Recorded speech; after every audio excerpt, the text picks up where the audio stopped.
یہ ہے سورہ مدثر۔ اب آگے چلیے، جوڑا آ رہا ہے سورۃ القیامہ اور پھر اس کا جوڑا ہے سورۃ الدہر۔ بسم اللہ الرحمن الرحیم۔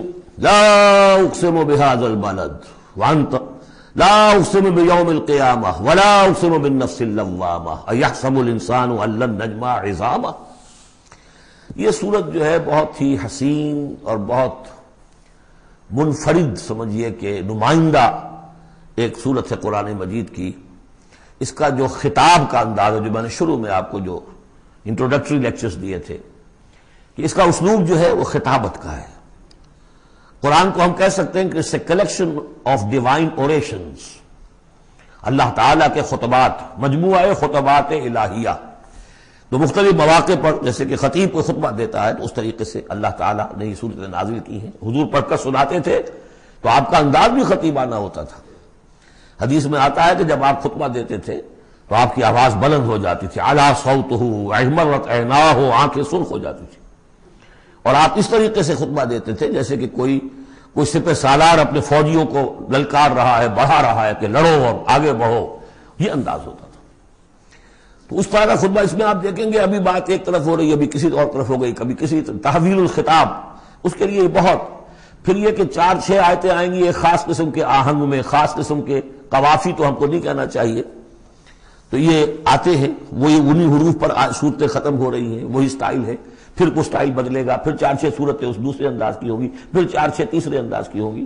تو یہ آپ صورت جو ہے فصاحت و بلاغت میں بھی فلو بے انتہا ہے، اور خطیبانہ انداز، اور اس میں تحویل الخطاب۔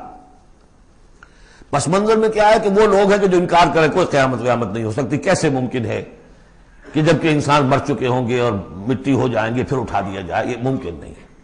تو اس کا جواب ہے جو دیا جا رہا ہے، لا اقسم بیوم القیامہ۔ لا یہاں پر ان کے خیالات کی نفی نہیں، میں قسم کھاتا ہوں قیامت کے دن کی۔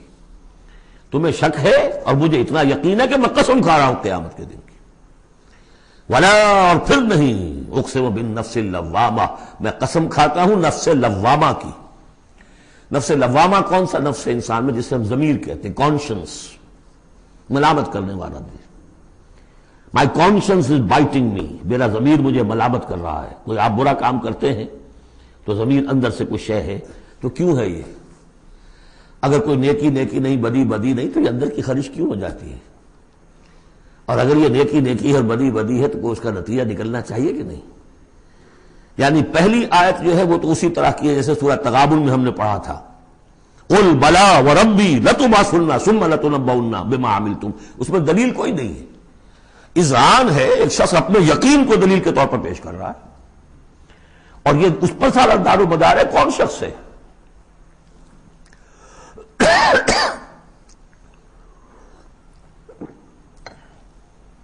ایسا شخص کہ جس سے کبھی کوئی جھوٹ کا تجربہ کسی کو نہیں ہوا، وہ کہہ رہا ہے۔ سیرت و کردار جو ہے محمد رسول اللہ کی، وہ گویا کہ دلیل کی حیثیت رکھتی ہے اس قول کے پیچھے۔ لا اقسم بیوم القیامہ ولا اقسم بالنفس اللوامہ، یہ تمہارے اندر موجود ہے قیامت کی دلیل، تمہارا ضمیر، تمہارا کانشنس۔ ایحسب الانسان ان لن نجمع عظامہ، کیا انسان یہ گمان کرتا ہے ہم اس کی ہڈیاں جمع نہیں کر سکیں گے؟ بلا قادرین، کیوں نہیں، ہم پوری طرح قادر ہیں، علی ان نسوی بنانا، یہاں کنہ محذوف سمجھنا چاہیے، بلا کنہ قادرین علی ان نسوی بنانا، بس کہ ہم اس کی ایک ایک پور کو برابر کر دیں گے۔ بل یرید الانسان لیفجر امامہ، اصل سبب جو ہے آخرت کے انکار کا وہ یہ ہے کہ انسان چاہتا ہے کہ فسق و فجور جس کا عادی ہو گیا اسے جاری رکھے، حرام خوری چھوڑنی نہیں، جس عیش کا خوگر ہو گیا ہوں اس کو چھوڑ نہیں سکتا، قیامت کو مانوں گا تو پھر دیکھنا پڑے گا کیا غلط ہے، کیا صحیح ہے، کیا جائز ہے، کیا ناجائز ہے۔ اس لیے جیسے کہ بلی کو دیکھ کر کبوتر آنکھ بند کر لے، اب ظاہر بات ہے کہ وہ بلی تو نہیں ختم ہو جائے گی، در حقیقت یہ قیامت سے آنکھیں چراتے ہیں، آنکھیں بند کر رہے ہیں، اس لیے کہ انہیں پتا ہے کہ ہم نے کیا آگے بھیجا ہے اور آگے بھی کرنے کا وہی ارادہ ہے۔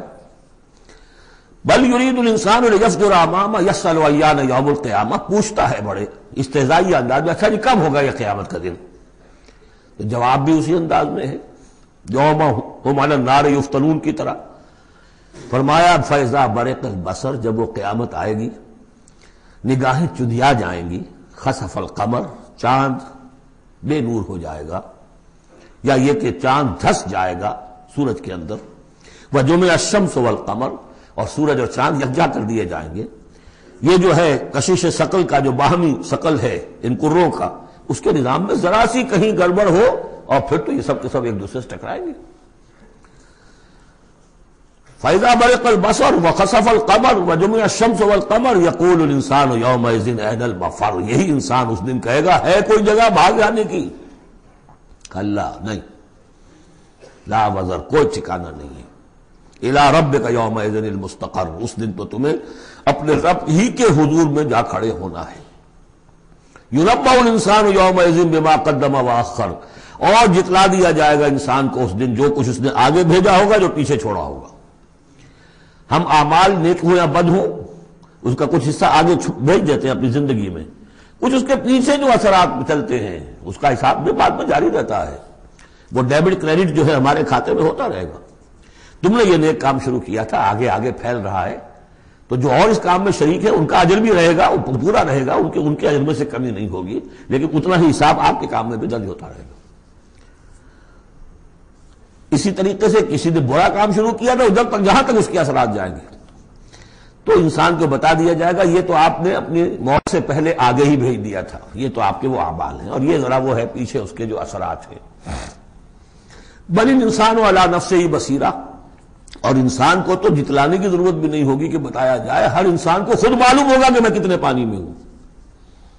انسان اپنے نفس پر خود بصیرت رکھتا ہے۔ وَلَوْ أَلْقَىٰ مَعَاذِيرًا، چاہے کتنے ہی وہ بہانے پیش کرے۔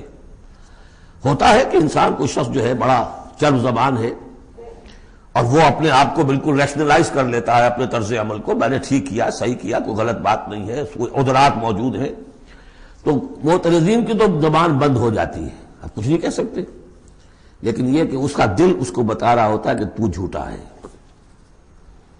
بل الانسان علی نفسہ بصیرہ ولو القیٰ معاذیرہ لا تحرک بہ لسانک لتعجل بہ، عجلت والا مضمون یہ بالکل ابتدا میں یہاں آیا تھا۔ اے نبی آپ اس قرآن کے، اب دیکھیے اب گفتگو حضور سے شروع ہو گئی، ابھی تک انسان جو منکرین تھے ان کی بات ہو رہی تھی، شروع میں امامہ، عظامہ، قیامہ، اور اس کے بعد بصر، قمر، مفر، وزر، مستقر، اب یہ پھر اس کے بعد بصیرہ، معاذیرہ، اب اس کے بعد اور بدل رہے ہیں۔ لا تحرک بہ لسانک لتعجل بہ، آپ اس قرآن کے ذریعے سے اپنی قرآن کے ساتھ اپنی زبان کو تیزی سے حرکت نہ دیں کہ جلدی سے آپ اس کو یاد کر لیں۔ ان علینا جمعہ وقرآنہ، ہمارے ذمے ہے اس کو جمع کر دینا اور پڑھوا دینا۔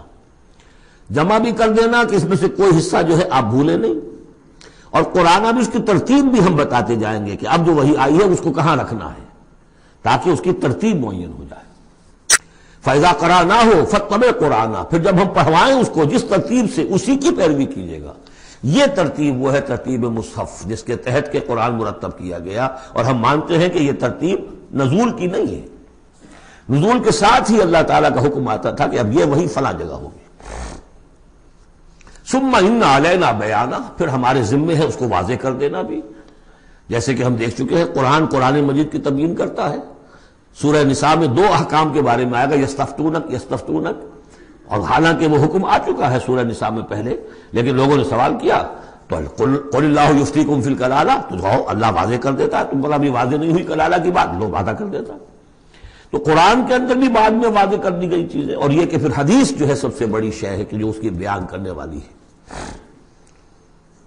وہ جو انزلنا الیک الذکر لتبین للناس ما نزل الیہم، یہ ذکر ہم نے اے محمد آپ پر نازل کیا ہے تاکہ آپ واضح کریں اس کو ان لوگوں کے لیے جن کے لیے ہم نے اسے نازل کیا ہے۔ نازل آپ پر کیا ہے، صرف آپ کے لیے تو نہیں کیا ہے آپ پر، نازل کیا ہے لوگوں کے لیے۔ اب ان کو واضح کرنا، اس کے اندر کہیں اگر کوئی اشکال ہو تو اسے حل کرنا، کہیں کوئی اگر اجمال ہے تو اس کی تفصیل بیان کرنا، یہ آپ کا کام۔ کلا بل تحبون العاجلہ، کوئی نہیں، تمہارا اصل مرض یہ ہے کہ تم عاجلہ سے محبت کرتے ہو، یہ اس دنیا کی زندگی سے محبت کرتے ہو۔ دیکھیے اب پھر خطاب شروع ہو گیا کفار سے۔ وتذرون الآخرہ، اور آخرت کو تم چھوڑ دیتے ہو، نظر انداز کر دیتے ہو۔ وجوہ یومئذ ناظرہ، حالانکہ بہت سے چہرے اس دن ہوں گے تر و تازہ، میدان قیامت میں کھڑے ہوں گے تو جیسے اسکول چلڈرن کھڑے ہوتے ہیں اپنا رزلٹ سننے کے لیے تو بعضوں کے چہرے کھلے ہوتے ہیں، پہلے سے معلوم ہے انہیں کیا کچھ کر کے آئے تھے، اور بعض کے چہروں کے اوپر دھواں ہے، اس لیے ہے کہ انہیں پتا ہے کہ کیا ہی کچھ نہیں تھا، فیل تو ہونا ہی ہونا ہے۔ تو چاہے اب رزلٹ ڈکلیئر نہیں ہوا، رزلٹ ان کے چہروں پر لکھا ہوا ہے۔ تو وجوہ یومئذ ناظرہ، بہت سے چہرے ہوں گے تر و تازہ، الی ربہا ناظرہ، اپنے رب کی طرف دیکھتے ہوئے۔ اس میں بعض لوگوں نے یہ کہا ہے کہ ناظرہ سے مراد ہے انتظار کر رہے ہوں گے اپنی رب کی رحمت کا، اس لیے کہ رؤیت باری تعالیٰ جو ہے وہ تو ممکن نہیں ہے کہ میدان حشر میں ہو جائے، لیکن میرے نزدیک انہی حضرات کی رائے زیادہ صائب ہے جو سمجھتے ہیں کہ رؤیت ہوگی۔ اہل ایمان کو عین میدان حشر میں بھی ایک درجے کی رؤیت باری تعالیٰ سے مشرف کیا جائے گا۔ یہ مضمون آ جائے گا سورہ مطففین میں، واضح ہو جائے گا۔ اس کے برعکس وجوہ یومئذ باسرہ، بہت سے چہرے ہوں گے اس روز سوکھے ہوئے، اترے ہوئے، اداس، تظن ان یفعل بہا فاقرہ، ان کو یقین ہوگا کہ اب ان کے ساتھ وہ سلوک ہوگا جو ان کی ریڑھ کی ہڈیاں توڑ کے رکھ دے گا۔ کلا اذا بلغت التراقی، اب ایک نقشہ دکھایا جا رہا ہے، ایک تو بڑی قیامت ہے، فَإِذَا بَرِقَ الْبَصَرُ وَخَسَفَ الْقَمَرُ وَجُمِعَ الشَّمْسُ وَالْقَمَرُ يَقُولُ الْإِنسَانُ يَوْمَئِذٍ أَيْنَ الْمَفَرُّ۔ ایک تو وہ ایک قیامت ہے جو فرد کی قیامت ہے، موت جب آتی ہے، قیامت صغریٰ۔ کلا اذا بلغت التراقی، جب یہ جان آ کے پھنس جاتی ہے ہنسلیوں میں۔ وقیل من راق، کہا جاتا ہے کوئی جھاڑ پھونک کرنے والا۔ بڑے بڑے ریشنلسٹ بھی اس مرحلے پر آ کر، بابا ڈاکٹروں نے جواب دے دیا، حکیموں نے جواب دے دیا، چلو کوئی تعویذ گنڈا کچھ ہو، کہیں سے کوئی جھاڑ پھونک کوئی تو ہو، کسی طریقے سے ہو۔ تو آخری درجے میں ان کو بھی انسان چیخ پکار کر لیتا ہے کہ لبن راق، ہے کوئی جھاڑ پھونک کرنے والا۔ وظن انہ الفراق، اور گمان ہو گیا اس کو کہ اب تو فراق ہے، جانا ہے، یہ گھر بھی چھوڑنا ہے جو بڑے چاؤ سے بنایا تھا، اور یہ آل اولاد کو بھی چھوڑ کر جانا ہے۔ والتفت الساق بالساق، اور وہ جو جان کندنی کا عالم ہوتا ہے تو پنڈلی پنڈلی سے لپٹ رہی ہے، جان نکلنی شروع ہوتی ہے جسم کے نچلے حصے سے۔ الی ربک یومئذ المساق، اس دن تو تمہیں اپنے رب ہی کی طرف دھکیلے جانا ہے۔ پھر بدل گئے قوافی، فلا صدق ولا صلی، تو نہ اس نے تصدیق کی نہ نماز پڑھی، ولکن کذب وتولی، بلکہ جھٹلا دیا اور پیٹھ موڑ لی۔ تصویر لفظی ہے جو نقشہ اس وقت ہوتا تھا۔ ثم ذهب الى اهله يتمطى، اور پھر چلا اپنے گھر والوں کے پاس اکڑتا ہوا جا رہا ہے۔ حضور کی بات کو تو نظر انداز کر دیا، امشو، چلو چلو یہاں سے، وَاصْبِرُوا عَلَىٰ آلِهَتِكُمْ، صبر کرو، جا کے جمے رہو اپنے آلہہ پر۔ ذهب الى اهله يتمطى، اولى لك فاولى ثم اولى لك فاولى، افسوس ہے تجھ پر اور افسوس ہے تجھ پر، اور پھر افسوس ہے تجھ پر اور پھر افسوس ہے تجھ پر۔ اَيَحْسَبُ الْإِنسَانُ أَن يُتْرَكَ سُدًى، کیا انسان یہ سمجھتا ہے کہ اسے یوں ہی چھوڑ دیا جائے گا؟ کوئی باز پرس نہیں، کوئی حساب کتاب نہیں، کوئی جواب طلبی نہیں، کوئی اجر نہیں، کوئی سزا نہیں، کوئی جزا نہیں۔ أَلَمْ يَكُن نُطْفَةً مِّن مَّنِيٍّ يُمْنَىٰ، کیا نہیں تھا وہ ایک گندے پانی کی بوند جو ٹپکائی گئی؟ ثُمَّ كَانَ عَلَقًا، پھر وہ ایک جوک کے مانند تھا کہ جو رحم مادر کی دیوار کے ساتھ چمٹی ہوئی تھی۔ عَلَقَةً فَخَلَقَ فَسَوَّىٰ، پھر اسی کو اس نے بنایا، اسی میں نقش و نگار بنا دیے، اسی میں آنکھیں آ گئیں، اسی میں کان آ گئے، اسی میں کیا کیا بنایا۔ فی ظلمات ثلاث، تین پردوں کے اندر۔ فجعل منہ الزوجین، اسی سے بنا دیے، کسی کو نر، کسی کو مادہ، کسی کو مؤنث، کسی کو مذکر۔ الیس ذلک بقادر علی ان یحیی الموتى، عقل کے اندھو یہ سوچو، وہ ہستی جو یہ سب کچھ کر رہی ہے وہ اس پر قادر نہیں ہوگی کہ مردہ کو زندہ کر دے؟ جو تمہارا مشاہدہ ہے گندے پانی کی ایک بوند سے، افلاطون بھی اسی سے آ گیا، اور بقرات بھی، اور سقراط بھی، اور ظاہر بات ہے انبیاء بھی وہیں سے آئے ہیں۔ کہاں سے آئے ہیں؟ ایک ہی استثناء ہے نا حضرت عیسیٰ علیہ السلام کا، باقی تو سب کہاں سے آئے؟ وہیں سے آئے۔ سارے اولیاء اللہ کہاں سے آئے؟ وہیں سے آئے۔ گندے پانی کی بوند، اس سے کیا کچھ وہ بناتا ہے؟ تو تمہارا یہ خیال ہے کہ وہ مردہ کو زندہ نہیں کر سکے گا، اتنا عاجز ہو گیا۔ فَعَيِّنَا بِالْخَلْقِ الْأَوَّلِ بَلْ هُمْ فِي لَبْسٍ فِي الْخَلْقِ بِالْخَلْقِ الْجَدِيدِ۔ اس کے بعد جیسا کہ یہ سوال ہے، بلا کیوں نہیں؟ پروردگار یقیناً الیس ذلک بقادر بلا نشہد انک قادر علی ان تحیی الموتى، ہم اس پر گواہ ہیں۔